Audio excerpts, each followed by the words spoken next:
사랑 내게 있네. 그 사랑이 날 채우네. 주는 내게 있네. 그대로 날 채우네. 성경의 숲을 걷다 오늘은 신명기 28장입니다. 지금까지 모세는 가나안 땅에 들어갈 이스라엘 백성들에게 그들이 가나안 땅에서 어떻게 살 것인지에 대해서 여러 가지 규례를 강론했습니다. 이제 모세는 백성들에게 선포한 모든 말씀에 현실적인 의미를 두 가지의 선택을 중심으로 제시하고 있습니다. 첫 번째는 순종을 통해 복된 삶을 선택할 것인가입니다.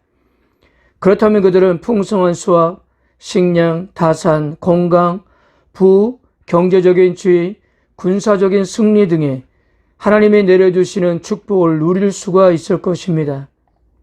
그러나 두 번째, 불순종으로 죽음을 자초할 것인가입니다. 그렇게 되면 가뭄, 기근, 갖가지 질병, 농작물 피해, 경제적 붕괴, 전쟁에서의 패배, 박해, 추방 등의 하나님이 내리시는 저주를 경험하게 될 것입니다. 자, 이렇게 놓고 보면 무엇을 선택해야 하는지는 너무나도 당연해 보입니다. 큰 고민 없이 첫 번째를 선택했을 거예요. 그러나 우리가 알다시피 가나안 땅에 정착한 시대인 사사기로부터 바벨론 포로 생활을 다루고 있는 열왕기에 이르기까지 이스라엘 역사는 오히려 두 번째 옵션을 선택하여 죽음과 멸망을 자초했다는 것입니다. 그러므로 신명기 28장은 마치 이스라엘의 불행한 미래를 간접적으로 예언하고 있는 것처럼 보입니다. 모세는 출애굽 2세대들에게 삶과 죽음의 길을 제시하는 말씀을 조건 문구로 시작함으로써 이곳에 언급된 축복과 저주는 어느 것이 그들의 삶에 임하게 될 것인가는 전적으로 그들의 의지와 행동의 결과로 결정될 것임을 말씀하고 있는 겁니다. 1절과 2절입니다. 내가 내 하나님 여호와의 말씀을 삼가 듣고 내가 오늘 내게 명령하는 그의 모든 명령을 지켜 행하면 내 하나님 여호와께서 너를 세계 모든 민족 중에 뛰어나게 하실 것이라. 내가 내 하나님 여호와의 말씀을 청종하면 이 모든 복이 내게 임하며 내게 이르니니. 이스라엘이 마음을 다하여 여호와의 말씀에 순종하게 된다면 과연 어느 정도의 축복을 기대할 수 있을까요? 한마디로 상상을 초월하는 축복이었습니다. 이스라엘이 순종의 삶을 산다면 하나님은 보잘것없는 그들을 세상의 모든 민족 위에 뛰어나게 하실 것입니다. 하나님의 축복은 이스라엘 민족의 내부적인 삶, 즉 삶의 가장 필수적이고 기본적인 의식주뿐만 아니라 외부적인 상황, 즉 어느 민족이 대적해 온다 해도 승리함으로 드러나게 된다는 거예요. 그러니까 이스라엘의 풍요와 번성, 전쟁의 승리는 전적으로 하나님께 속한 것임을 상기시키고 있다는 사실입니다. 그리고 14절을 보면 내가 오늘 너에게 명령하는 그 말씀을 떠나 자로나 우르나 치우치지 아니하고 다른 신을 따라 섬기지 아니하면 이와 같으리라. 이스라엘 백성들이 이와 같은 축복을 누릴 수 있는 것은 절대적인 순종만이 가능하다는 것이었습니다. 그런데 문제는 그들이 하나님의 말씀을 신실하게 따르지 않을 때입니다. 15절입니다. 내가 만일 내 하나님 여호와의 말씀을 순종하지 아니하여 내가 오늘 내게 명령하는 그의 모든 명령과 규례를 지켜 행하지 아니하면 이 모든 저주가 내게 임하며 내게 이를 것이니. 그 뒤에 이어지는 저주의 내용은 가히 충격적입니다. 순종을 하였을 때 받을 수 있는 축복의 내용이 고스란히 정반대의 저주로 돌변하고 있기 때문입니다. 순종을 하면 축복이 현실이 될 것이지만 불순종하면 이 저주들이 머지않아 이스라엘의 현실이 될 것이라는 거였어요. 모세는 이처럼 순종에 약속된 축복을 완전히 반전시키는 기법을 통해 무엇보다도 이스라엘의 운명은 그들의 순종 혹은 불순종에 의하여 결정될 것이라는 사실을 강조하고 있는 겁니다. 왜냐하면 순종과 불순종은 축복과 저주라는 절대적으로 상반된 결과를 초래할 것이기 때문입니다. 이스라엘이 순종하는데 저주가 내려질 리가 없을 것이고요. 그들이 불순종하는데 하나님의 축복이 임할 리가 없기 때문이에요.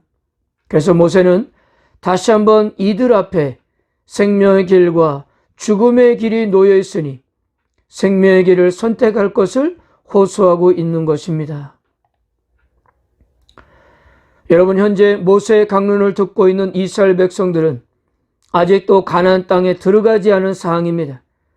하나님께서는 이들에게 약속의 땅을 주시겠다고 하셨지만 아직도 가나안 땅에 발을 들여놓지 않는 상황이에요. 그리고 출애굽 2세대들 중에는 40년 전에 애굽에서 종살했던 것을 생생하게 기억하고 있는 사람들도 있었을 것입니다. 그런데 모세가 말하는 저주의 절정이 무엇이었습니까? 이스라엘의 존재 근거였던 출애굽 구원의 원천 무효를 의미하는 반출애굽이었던 것입니다.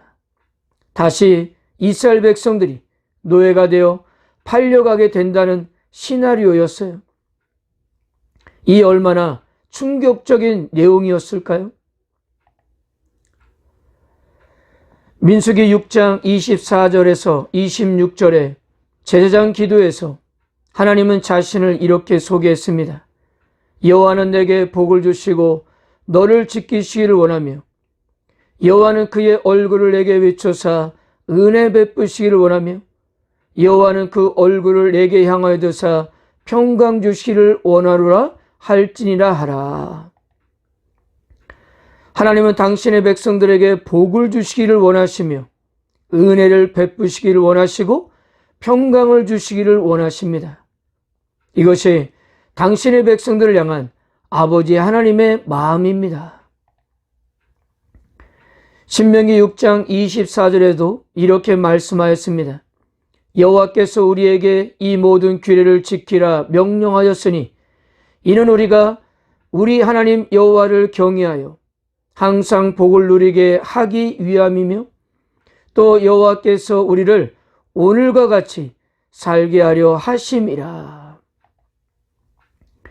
이렇게 하나님께서 당신의 백성들에게 순종할 것을 요구하시는 것은 결국 우리가 잘되고 복을 누리게 하기 위해서였습니다. 그러니까 이렇게까지 강력하게 저주에 대한 말씀을 하셨던 것은 정신 차려서 하나님을 잘 경외하고 말씀에 순종하게 하기 위함이었습니다. 어떻게든 하나님은 이스라엘 백성들이 당신이 주시는 축복과 은혜를 누리며 살기를 원하셨습니다. 그런데 안타까운 것은 이 저주의 내용이 이스라엘 역사에서 그대로 이루어졌다는 거잖아요. 사랑하는 성도 여러분, 우리들도 하나님께서 복의 근원 되심을 믿으시길 바랍니다. 그런 하나님께서 우리를 부르신 것도 우리에게 복을 주시고 은혜를 주시기 위함입니다. 그리고 그 은혜로 이렇게 하나님 앞에 나와서 예배하는 자가 될 수 있었어요. 우리가 이러한 은혜를 받은 자라면 하나님을 저버리고 내 마음대로 살 수가 없는 것입니다. 우리가 하나님을 믿는다는 것, 하나님을 사랑한다는 것은 다른 것이 아닙니다. 그분의 말씀을 믿고 순종하는 것입니다. 예수님께서도 나의 계명을 지키는 자라야 나를 사랑하는 자니 나를 사랑하는 자는 내 아버지께 사랑을 받을 것이요 나도 그를 사랑하여 그에게 나를 나타내리라 라고 말씀하였습니다. 힘들고 어려워도 우리에게 주어진 하나님의 말씀을 순종해 가는 것입니다. 은혜를 받은 자라면 당연히 그렇게 살아가야 합니다. 그렇다면 그것에 대한 하나님의 약속은 반드시 우리의 삶 속에 이루어질 것입니다. 한 가지 더 적용해 보면 28장 우리가 읽은 것과 같이 복에 대한 약속보다는 저주에 대한 내용이 훨씬 더 많습니다. 거의 4배 정도가 많아요. 저주가 그만큼 많다는 것, 복이 그만큼 적다는 것은 하나님의 백성이 선택해야 하는 길은 넓은 길이 아니라 좁은 길이라는 진리를 우리에게 암시해 주고 있습니다. 예수님께서도 생명에 이르는 길이 좁다라고 하지 않았습니까? 사랑하는 성도 여러분, 하나님의 말씀을 따라 순종하면서 살아간다는 것은 비록 힘들고 어렵지만 하나님께서 인정하시고 예수님께서 인정하시는 길입니다. 구원받고 의로운 백성들은 바로 이 길을 가는 것이 맞는 겁니다. 오늘도 이 길을 걷고 있는 우리들을 하나님은 함께 할 것이고요. 힘들게 말씀에 순종해가는 우리들을 기억해 주실 것입니다. 그리고 하나님은 당신의 은혜로 응원해 주실 거예요. 오늘도 이런 하나님의 주신 벅찬 감격으로 살아가는 하루가 되시기를 주님의 이름으로 축복합니다.